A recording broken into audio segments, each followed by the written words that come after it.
Everyone. Super excited to have everyone join our Run a Board meeting on demand today. We're going to let people filter on in before we get started. If you guys have questions, there's going to be a couple ways for you to send those in. You can email Matt at visible.vc, hashtag visible webinars on Twitter, or Zoom has a built-in question functionality, probably the easiest, built right into the app. Feel free to put those in, and we'll get answering those at the end of the presentation. So put them in, we'll answer them, and monitor those throughout the day.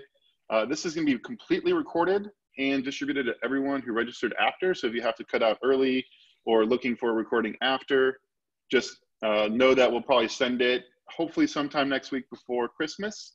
We'll have a recap and everything like that as well. And so we're going to give it maybe another minute or two here before we introduce Russell and get started.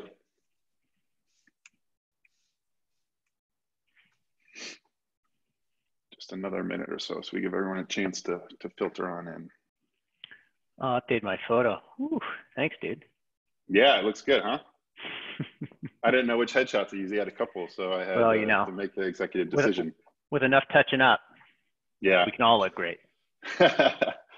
Awesome. Well, let's get started, and we'll dive right in. I want to introduce everyone to Russell. I first was introduced to Russell earlier in the spring, I think around April, through a mutual friend in the corporate innovation space.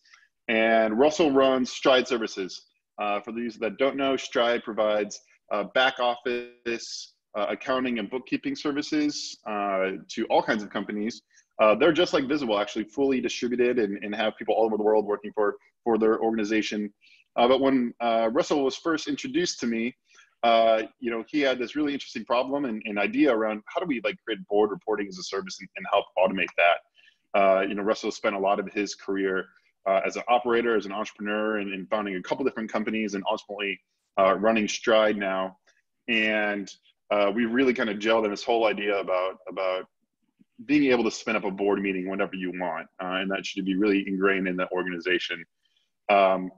Russell, anything I missed there? I want to prompt you with a question to get things kicked off, but before that, anything about your background?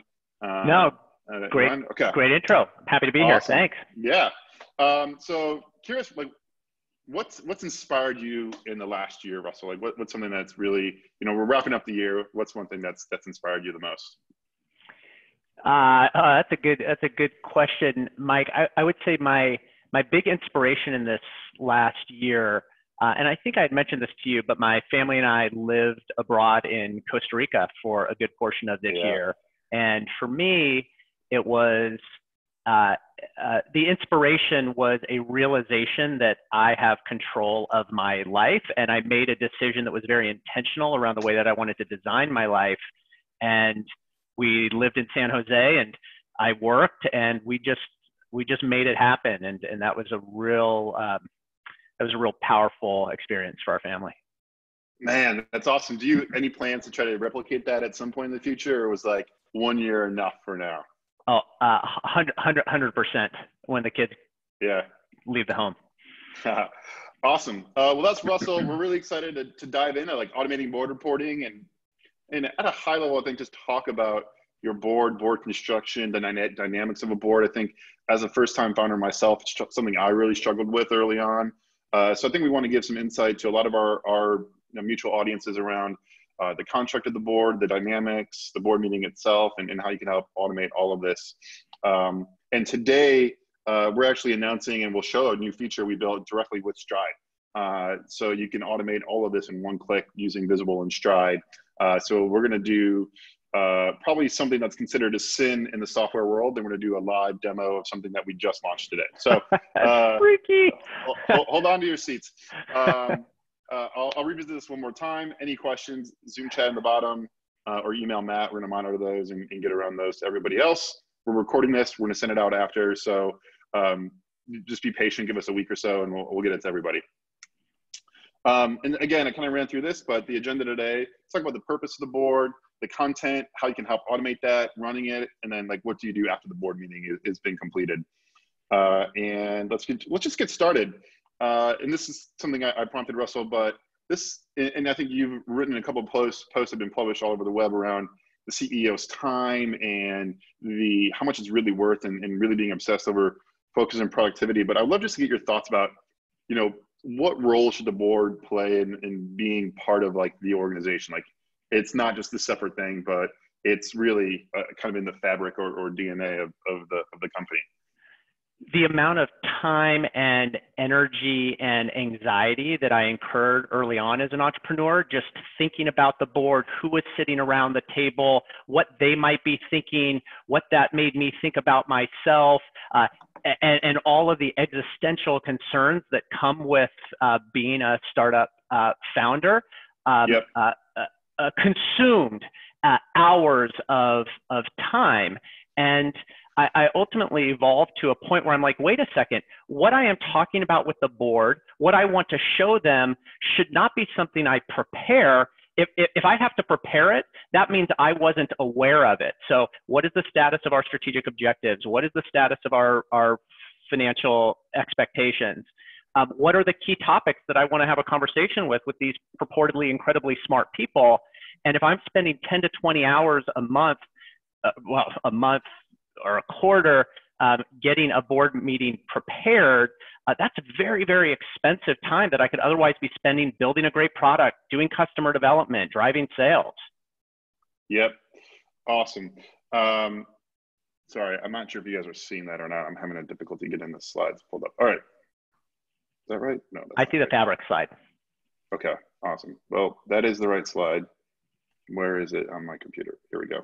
Sorry about that. Great. So you kind of hinted at this, but and I mentioned this earlier, but Russell's been a part of founding and scaling 3 different companies, and I think you have an interesting perspective that you kind of just alluded to, but just covering off on your journey with, in particular, your relationship with boards and going from confusion to permission to integration. Right. I mean, confusion, integration. This entrepreneurship is in some ways an apprentice business.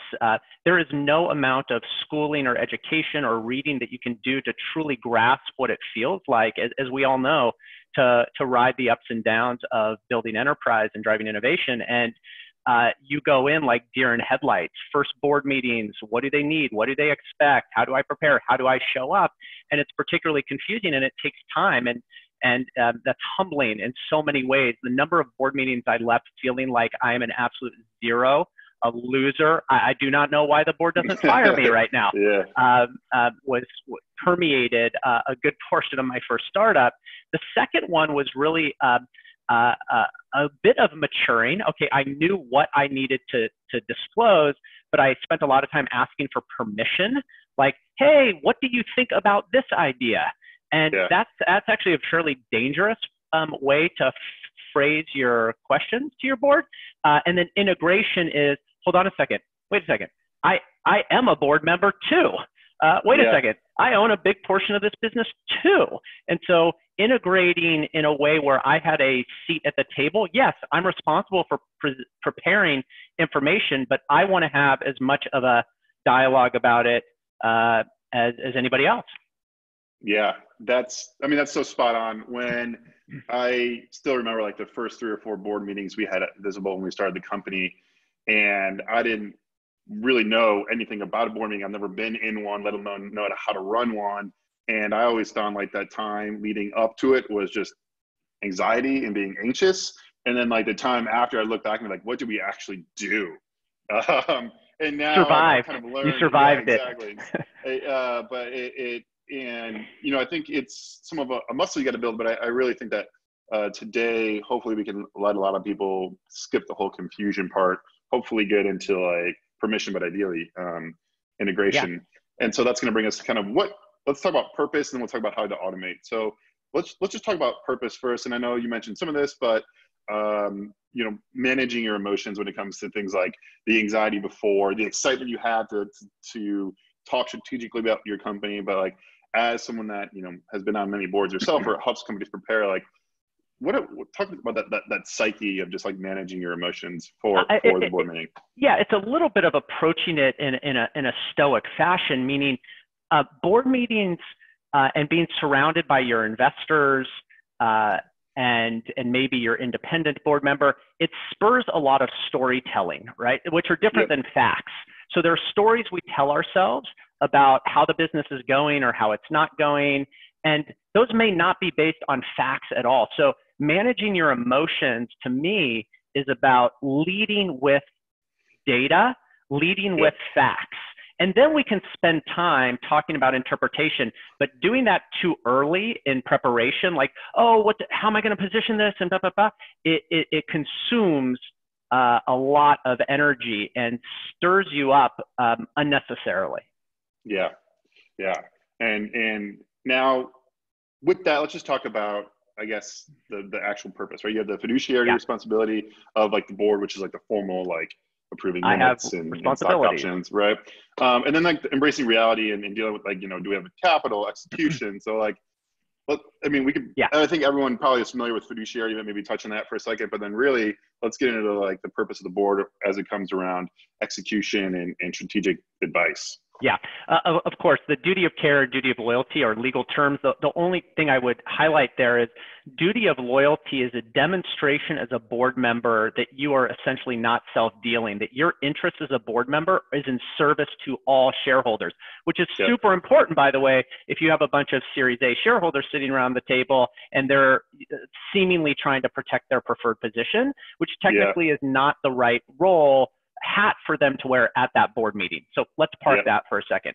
The embracing reality and deal with it is an acknowledgement that a board member is never going to know your business as well as you will. And so don't, if you're looking for them to give you tactical, like operating, like here's what I'd do if I were you advice, remember the lens that they're looking at it with is going to be slanted because they just don't, asymmetry of information. But what they do need to help you with is, and answer the question is, are you properly capitalized to execute on the shared strategy that we have agreed to as a board? How are you executing against that strategy, and what is the variance? And do you have the right people in the right roles? People, execution, capitalization, that's really where a board performs its best function. Yeah, that's awesome. I think that's so spot on, and probably a mistake I made early on was just reviewing financials and sharing financials as like the beginning of the meeting. Like, if you have 3 hours for a board meeting, I probably spent 45 minutes sharing updates on KPIs and financials. And then, we'd get into like the definition of those KPIs and financials. Like, what does this actually mean? Can we change this for next time? And never really got to dive into a lot of the important conversation around capitalization strategy, hiring. And so that kind of probably actually done in 2 slides about the pre-boarding meeting activity. But real quick, I think it is important to talk on like what a board meeting or board is not, and what you shouldn't do. Yeah, and I've done all of these, of course, as probably many of us have. So one is, going into a board meeting and doing a bunch of product demonstration and showing off your new feature and kind of ooh and ah, and there's no data associated with it, but you're showing off. Like, don't show off. That's a poor use of time. But I've done it. The second is presenting. If I spend 45 minutes presenting my financials, I go from an altitude of, call it 10,000 feet, to a potential altitude of 10 feet. Now I'm exposed, I'm vulnerable. They look at me like a presenter and they can start poking, probing, which takes me from a peer level to a subordinate level. That's not particularly effective. And then the third is counseling. This isn't about counseling the CEO off the ledge. It's not about putting your arms around the CEO and saying, hey, it's going to be okay. Like, don't expect that. I think counseling is, that's an important one. What about the executive session, which is a little bit different, right? That is when you as a CEO get excused and the board has a chance to talk about you. That's separate than counseling, correct? Yeah, and what I like in those sessions is when the board is prepared for the topics it wants to discuss in the executive sessions, the observations that it has, the agenda items that they want to cover, rather than using that closed door session to say, okay, guys, now let me like really put it out there. Yeah, I'd turn it around. Okay, I'm writing that down for the follow-up. I think that's great for the follow-up content here. Awesome. So definitely, I think we've all made these mistakes, Yes. especially for me. And so it's totally normal if you've done these or continue to do these. I think the biggest thing for me was actually product, like talking about product and giving product demos. Like everyone's going to have their own take on product and what you should build and some sort of opinion on it. And it's really just a waste of time, at least at the board level, talk about that. Right. Like maybe we're talking about board member that's like if we're talking about where buttons are or like the font or like the color scheme, it happens. Yep. Missed opportunity. All right, so now we're going to get diving into a little bit of the automation, the content, and how you can have essentially a board meeting anytime you want. I love the concept of this and excited to dive in. So let's talk about before the board meeting, what you should be sharing and maybe when. When's the appropriate time to send out the materials beforehand. I will also shamelessly plug that if you go to our templates library, we hold just also you click a button, you get the template in your Visible account, and hopefully we've taken some of that struggle of just putting that all together. But let's talk about before the board meeting also. Sure. What should I put together and when should I send it out? Yeah. Let me clarify one bullet point on here, which may be a little bit confusing, which is the building a machine, mapping people to areas of responsibility. One of the things I found super effective to showcase to boards is not your org chart, but your functional roles chart, meaning in order for us to deliver what it is we want to deliver, we need these functional roles in our organization. This isn't about who's reporting to who or how many people I have in that spot, but these are the roles that I need. And these are the gaps that I have in those roles, or these are the hats that people are wearing today to fill those roles. And you can see that Mike Pruce happens to be wearing 10 different hats. Okay, but it's a really nice visual, good flip, right? It's a nice visual for a board to see where you're stretched, where your vulnerabilities are, and also where to prioritize right people, right roles, right time, because the board can be super helpful in helping find people. And what about sending this out? Are you a week beforehand, 2 days beforehand? Like when's the right time to send out the proposed board material and deck that you want to share? Well, I'm sure there are a lot of opinions around this, but I really like to do 3 business days in advance. Does that always happen? No, it does not always happen. But if you want to use the board meeting to really talk about a substantive topic, you have to give the board members enough time to consume this background information so that they at least are coming in not asking fundamental fact-based questions, just so that they can start to have an opinion. I think 3 days is perfect. Any time before that allows you to make a change or an update. And I think this is important for 2 reasons. One, I mentioned before, we would spend time just reviewing financials or metrics, and maybe even defining or asking clarifying questions of what they mean. You get a chance to do that beforehand, and you're not going to spend any time reviewing metrics.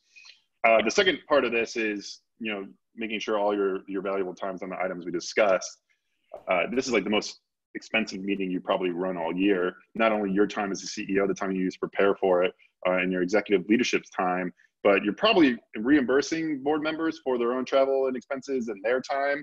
And so you really want to make sure you get the most out of that time. And so setting things ahead of time and sharing that is just super crucial.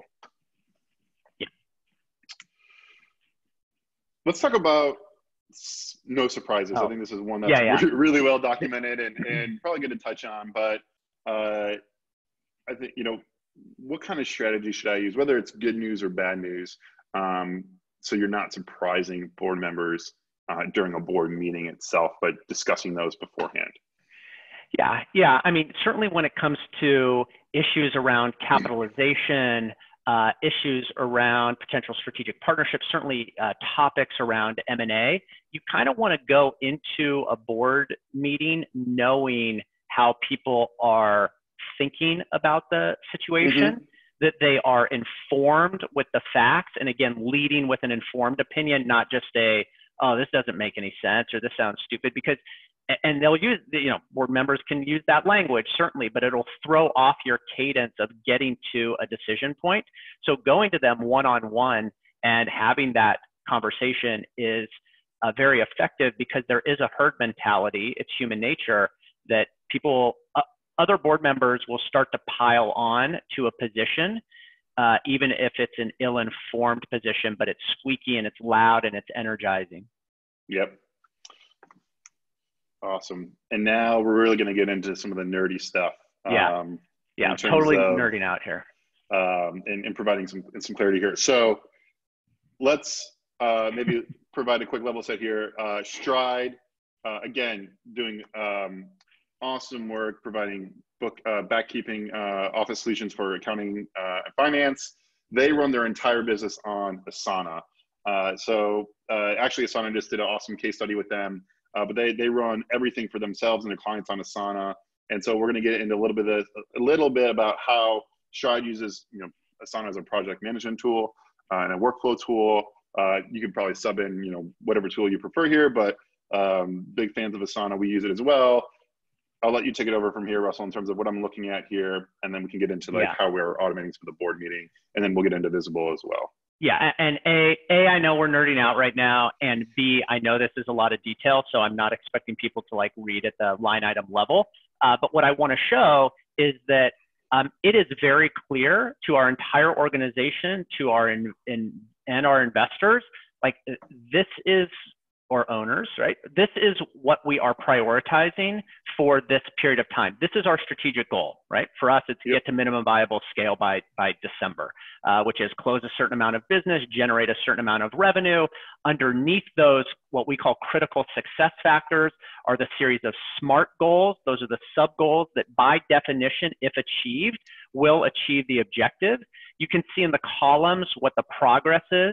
You can see who the owner is.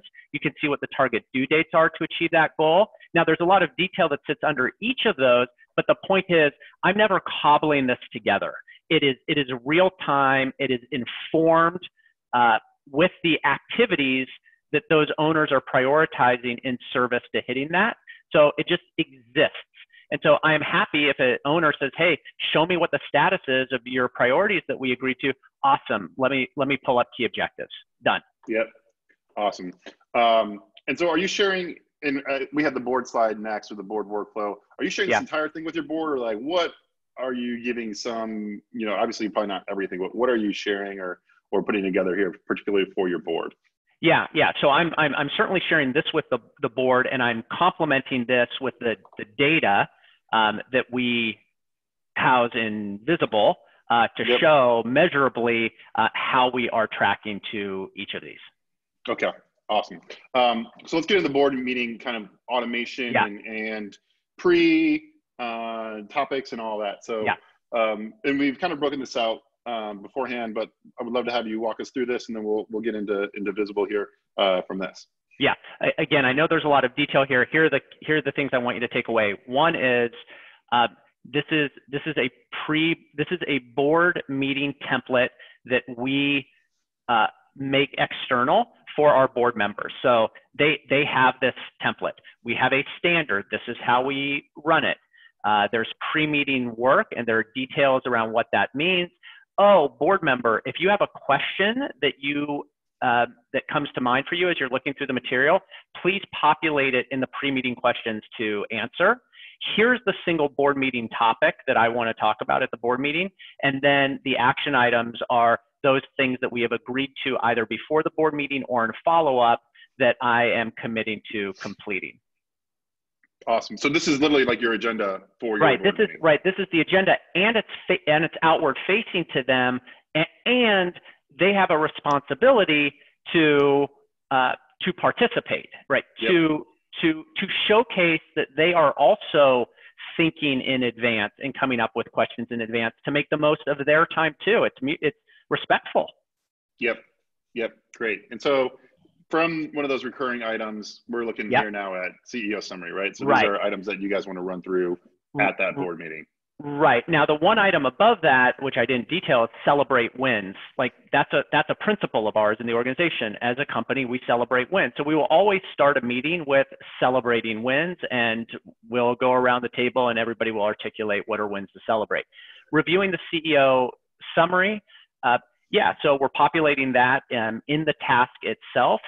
It forces brevity, obviously, and it's also going to be an easy way for subsequent board meetings to see historically, oh, what did I say at that board meeting? But it's just right in the task. Are you complementing this with an actual deck, like the CEO summary here, or is this like the deck? This is the deck. Sense. Yeah, okay. I'm not putting together a separate deck. Okay, awesome. I mean, that by definition, on demand means not putting together a separate deck. Yep, awesome. Okay. Reviewing current top goals. What's cool about this is Asana makes it super easy to allocate out the work to the respective owners of those roles. So I can assign and put due dates for them to populate, hey, what are the top priorities that you're working on right now? And so board meeting on demand also requires that you have an efficient way to distribute or delegate responsibilities for the creation of the board meeting. One delegation of those responsibilities would be to a company like Stride, right? We do the bookkeeping and accounting. Like we're putting together some of the financial reporting. Great. Delegate, delegate, delegate. Yep. Awesome. So this next slide is financial performance and kind of where visible comes into play. So I'll take things over from here for a second, Russell. And probably a good time to mention, I think I teased this earlier. We launched a custom integration really in partnership with Stride. Russell came to us and said, hey, we want to help automate the whole board packet in board meeting. Financial performance is a huge part of that. We want to build something with you guys. And so starting today, all of Stride's clients and potential clients will have access to essentially this pre-built dashboard that we've built. And I think we'll share this at the end. It's also in the slides. Anyone that wants to use Stride, I believe that they have no setup fees for this webinar, as well as pre-funded startups have some perks. So we'll share those at the end again. Now I'm going to commit that sin of trying to make a go of showing this off for the first time. So engineering and product team is probably going to kill me, but we're going to go for it. Let me open up Google Chrome here. Okay, great. So we're invisible right now. Russell, you can see my screen, right? Yep. Mm-hmm. Awesome. So essentially what's going to happen here is I'm connected to QuickBooks. We built this whole monthly financial review, pretty much on-demand board meeting with Stride. So when I click this, that's all you got to do. This might take a couple seconds here to pull all the data in, but essentially what's happening here is we're going to QuickBooks. We're querying a bunch of the different financial metrics and statements from QuickBooks. We're also building custom formulas directly from QuickBooks. So think things like, what is my EBITDA as percent of revenue or what have you, and boom, we have the entire Stride setup directly invisible. This is sandbox data from QuickBooks, so it's not going to look super sexy, but it gives you an idea here that how we're thinking about things. Income, but also total income, but then my different income lines. How am I doing from the previous year? Cost of sales as a percentage, my gross profit as a percentage, my different high-level expense items. We're also doing things with just a P&L and historical P&L and more of a table form, and then breaking down the balance sheet through things like how much cash I have, my overview of my balance sheet with assets, receivables, liabilities. So we're super excited to roll this out because, as you saw, took a click, I just created this account, and now we have this whole financial packet essentially ready to go for board meeting. Click it and run it on demand. Glad that worked. That was pretty sweet. Yeah, that is awesome. And what we determined from a lot of our customer development diligence was, hey, what are the core reports that we need that we would want standard? And that's something that we can make available across all of our clients. And clients might say, hey, we would like to do more customized type of reporting, right? And then we can build with them on top of that. But base level, make it available to everybody, let them have on demand. Yeah, that's awesome. So that's out today. super excited to have that launched. And let me get back to the presentation here. So some of the things we just mentioned, this is obviously a little bit of a different view in this example, but yeah, running visible and just being able to pop that open anytime you want. And then as Russell mentioned, you can kind of get more in depth outside of just the high level financial report with things like cash flow metrics, recurring revenue, efficiency metrics. All that can be really customized and dialed into the needs. And ideally just let anyone pop in and understand how the business is performing at any time with that on-demand mentality. So let's kind of switch from some of the content and talking about this idea from presentation to inquiry. Yeah. The whole idea is how do you avoid being in a presentation mode and being more of a peer? So, hey, you've got some questions. You reviewed the material. What questions arose for you? Oh, well, Russell, I had this question. Will you have enough cash to ship the next version of the product? Right. Yep. And I might assign the responsibility to who owns the response of that question internally, or maybe a board member says, oh, listen, Russell, I know you're the one to answer it. I can, and maybe that person that submitted the question considers it to be very high, like high urgency, so they can prioritize as well. And so now I've got this running narrative or running dialogue around, hey, these are the things that my board members are interested in answering. I want to get those answered in advance, because preferably I don't want to have to spend time answering them at the board meeting, unless, of course, right, they do need discussion. Yep, great. And we're kind of switching here from board meeting content and now automating some of that action items and things for follow-up. Yeah. How do you guys handle follow-up items and action items that come from the board meeting? Right. So one of the ways to maintain that on-demand concept is to make sure that the action items that come out of a meeting weren't like written down on a piece of paper or written on OneNote or whatever you choose to use, Yeah. and then somehow like transferred to the next meeting to a board deck that puts a table together. So these are the things that we said we were going to do. Here's what we did. So here it just happens naturally. So I move certain things down to action items, or I create action items. I can Yep. tag the action items as board meeting actions. And then on the next slide, you will see that now, like, I have a list, which is just one, because just Yep. was an example of like, hey, these are all the board meeting actions, right? This is what's been completed or not completed. This is who owns it. This is when it was due. So nothing slips through the crack. If it was important enough to have an action item, the least we can do is show that we are tying a bow around it and honoring our commitment.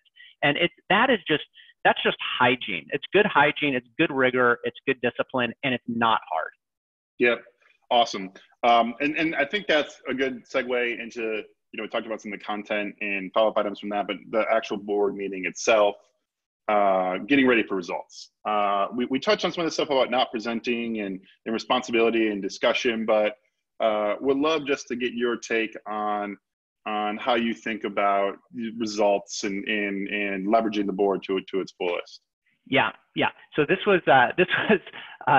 took me like a number of months with a professional business coach to really help me appreciate that I'm coming to the board to share my best thinking. Hey guys, here's the situation. Here's how I analyzed it. These are my recommendations. I'm very interested in your thoughts on my recommendations. That's very different than, hey, here's the problem. What are your recommendations? Yeah. So this is my best thinking. If you do not like my best thinking, you may have the ability to actually find another CEO. That's okay. Like, but this is my best, right? I'm not presenting it. This is just the data, and these are my recommendations.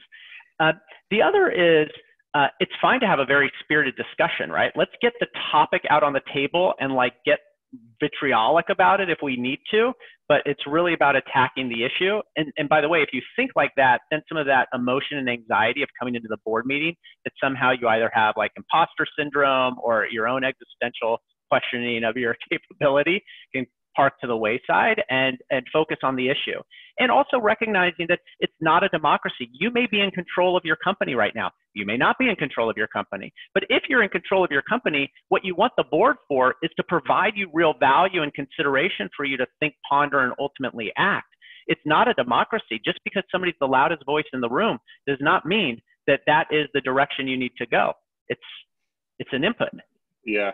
Would you say at a high level, a takeaway just so far in this presentation is your job as a CEO and executive is to bring to the board, here are the things that are working well, here are the things that are not working well, and come with your best thought or what you should do and get their reaction or advice from that? Like, would you say that's like a good takeaway, or am I missing something there? Yeah, I think that's a great way to say it. Here's my recommendation. Yeah. Because if you don't make it, if you don't create clear enough swim lanes for the discussion, you could walk out of that board meeting having gone completely off the rails on some side topic because you didn't, you weren't clear about what it is you want them to react to. Yes.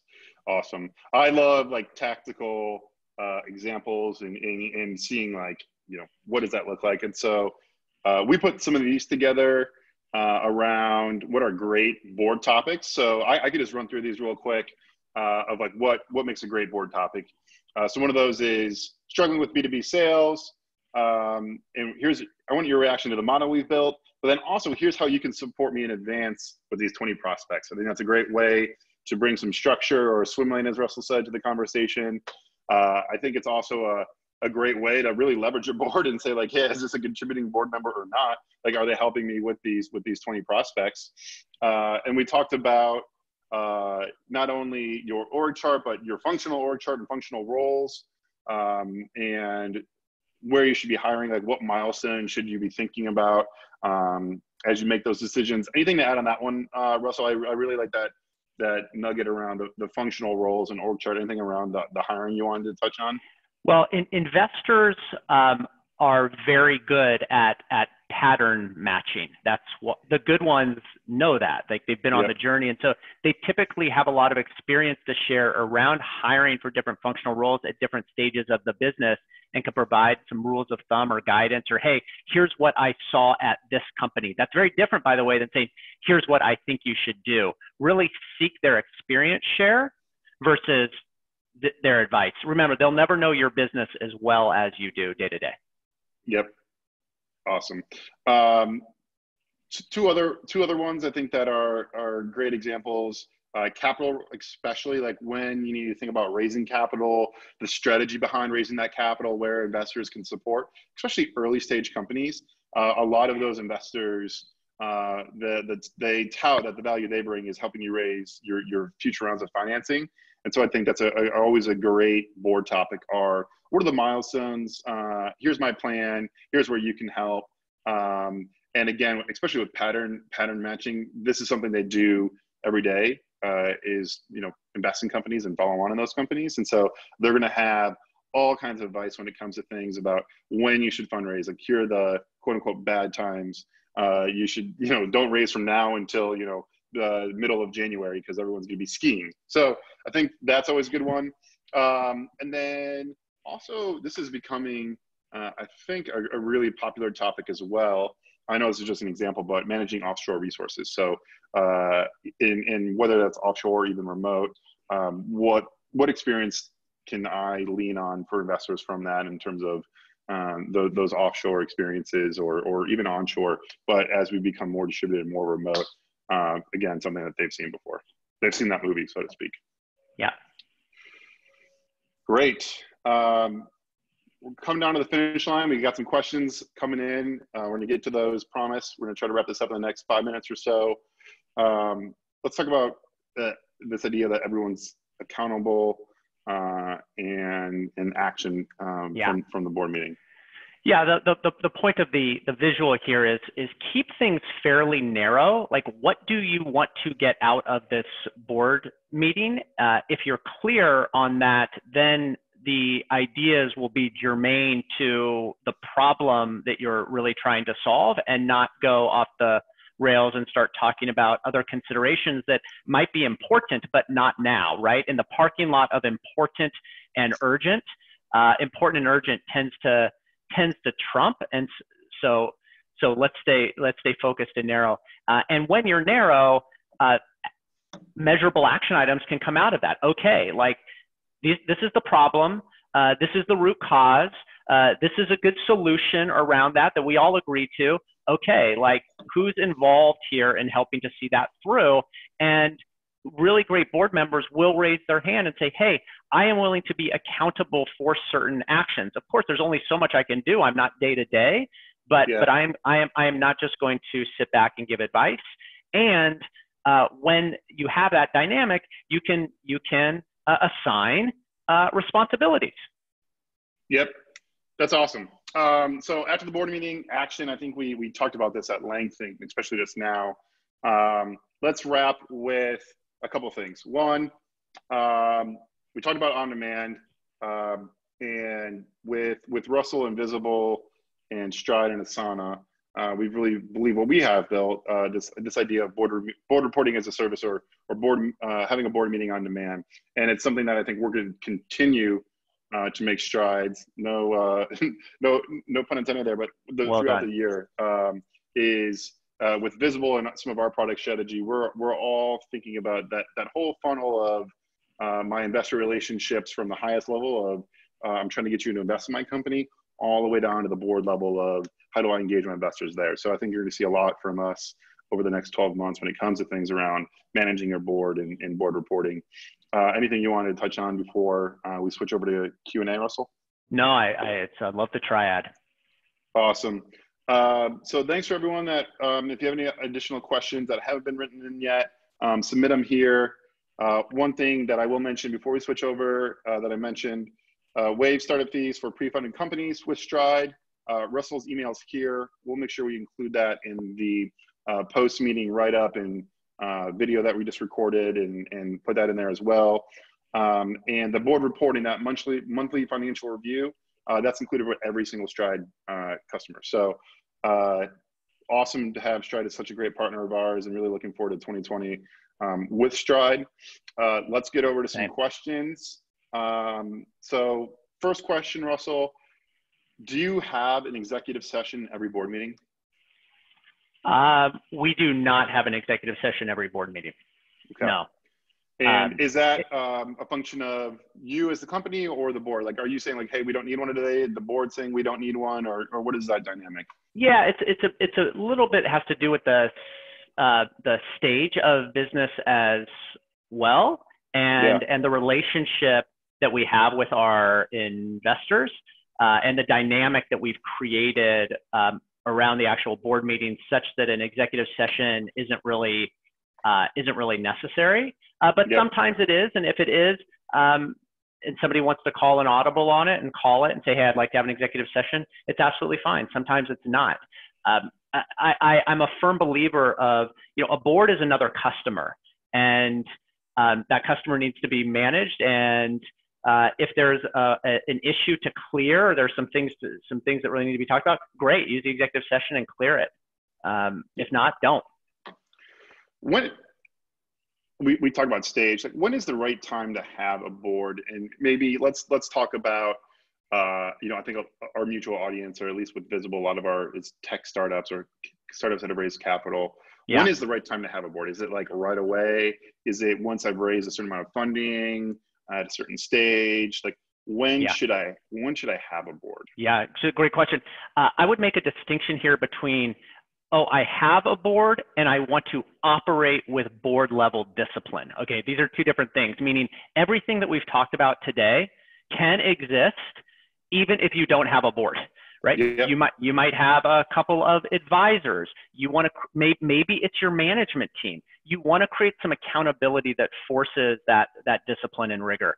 I generally believe that the extent that you can put off having a board, an actual board of directors, for as long as possible, which, you can wait until Series A, you're going to be forced to have a board, but anything before that, I think it's not necessary, because you can emulate the function with a good group of advisors and accountability partners without the overhead, if you will, of a board of directors. Yeah, I think that's very spot on. In at least my experience, I'm going to actually touch on two. I know this is just one additional data point, but We also do not have an executive session every board meeting. So Yeah. 2 for 2 on that. And then around the timing of a board, I think some of the things I've learned myself and that we've seen from customers is making sure you, especially early on in your life cycle as a company, making sure you have alignment at the board level when it comes to like strategy. I think for the longest time, we didn't know if we were a recurring revenue business or a freemium business, and that can be hard because you're spending time talking about that. So I think having alignment, which is really around like, do you have product market fit yet? And really, I think agreeing that delaying that is probably smart until you really need to step on the gas. But also, to your point, Russell, like you should be able to have the rigor of being able to run a board meeting, even if you don't actually have it, quote unquote, a board. Let's talk about composition because we got a couple questions that are coming in right now on board composition. How many people are in your board? Who from the company is present? Is it the CEO, the CFO, the chief product officer? And with those people that are joining you, are they present the entire board meeting? Do they come and do their bit and leave? Like, what are the dynamics that you've seen around who's in that meeting and how many people are on the board? Yeah, so when I ran a company called Every Move, which was my last company, I had a representative who was a common holder. I was also a common holder, common shareholder. We had one independent board seat that we did not fill, by the way, which we probably should have. And then I had 2 of my Series A investors. That was the board composition. It would have been helpful, theoretically, it would have been helpful to have the independent. But no, not even theoretically. It would have been helpful to have the independent because as I ruminate a bit on some of the discussions that created some conflict around, like, who's our customer? Where are we going? And by the way, I had strategic investors on my board, and so they had a particular lens. I think having an independent would have been a good voice of reason. My co-founder would attend with me most of the board meetings. Okay. And stay the whole time. And stay the whole time. Yeah, and I think that was about creating a parity with him that we're partners. Yep. I've seen it always. I've seen ones where no executives are part of no one besides the CEO is at the board level. I've seen it where everyone on the leadership team's there. I've seen it where the head of product might come in and give a product update, talk about product strategy and bounce after questions.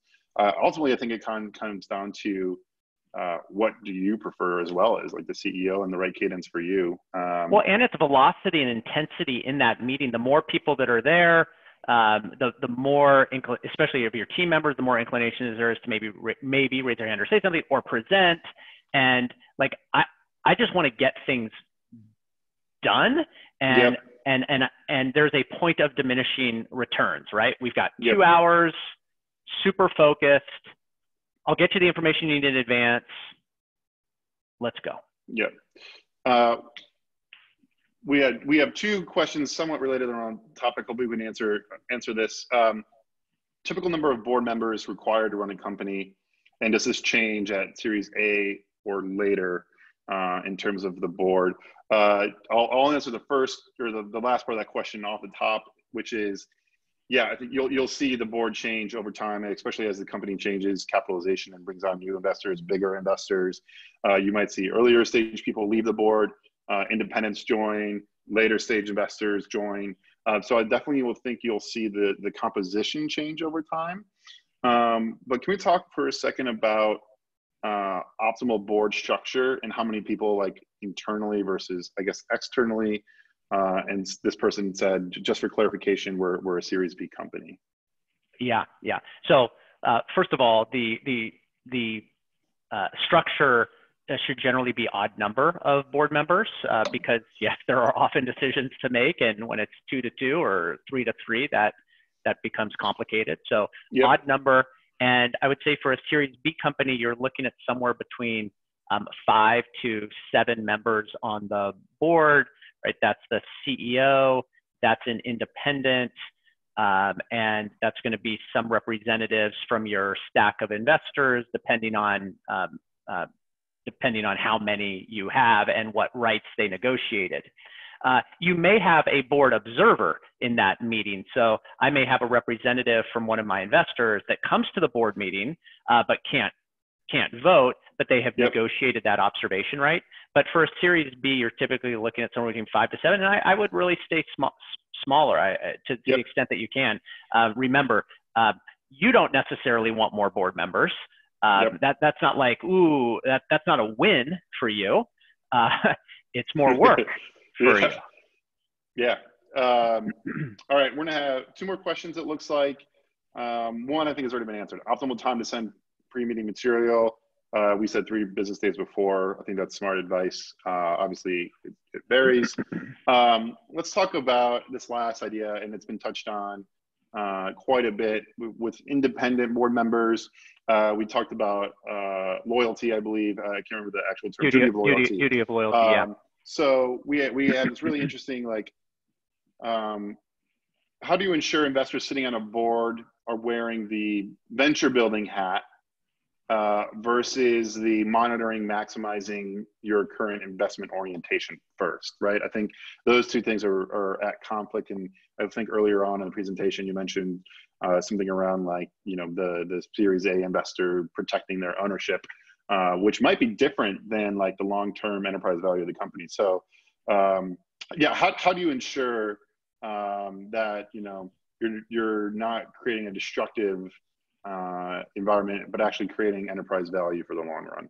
Yeah, you don't always know, to be honest. Yeah. And that is one of the value propositions that investors tout about their savvy in investing in businesses, that they want to help you hit a home run.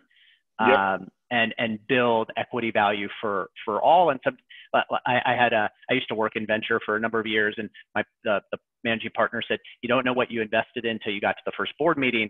I think it goes the other way around too. You don't know who invested in you till you get to the first board meeting. So you can't entirely control it, but obviously control is a factor here. So to the extent that that investor doesn't have control over the business, like, they can say theoretically at some level whatever they want. You don't have to take their advice if they control the business. Unfortunately, you do have to take their advice. Having that odd number of board members and hopefully controlling the board, right? There's board control, and then there's economic control or ownership control. But controlling the board and having, if you will, the votes on the board can ensure that the company can stay focused on building long-term equity value independent of that Series A interest sitting around the table and wanting to protect their position. But maybe the most important piece of advice I could give is, these are long-term relationships. This is a marriage. And so having the tools and the skills to get and stay in sync and be honest about how you're feeling, and how that feeling is creating stories in your head, and how those stories in your head are driving certain emotions and the outcome that you want. That kind of conversation, if you can set those expectations up front, really helps alleviate the blow-ups that can often occur and create the misaligned interests, like the person who asked the question might have been insinuating. Yeah. I think that's a great note to end on. Russell, I want to thank you so much for taking the time to just provide your insight in terms of just board reporting and everything that we discussed today. You've been a great part of Revisible. Really excited for 2020. I think we're just kicking things off. We spent like a lot, the second half of this year, really figuring out what this means. We figured it out. So super excited for that. Again, everyone, we're going to send out the presentation, the recording, and content to everyone that registered. So thanks for that. If you had a specific question we didn't get to, we will respond to it. So we got your contact info. We'll respond there. But thanks again for everyone who attended. Thanks, Russell, for joining. Hopefully everyone has a safe holiday, safe travels, and we'll talk to everyone in January. Great. Thank you so much, Mike. Happy holidays. All right. See you, everybody. Thanks.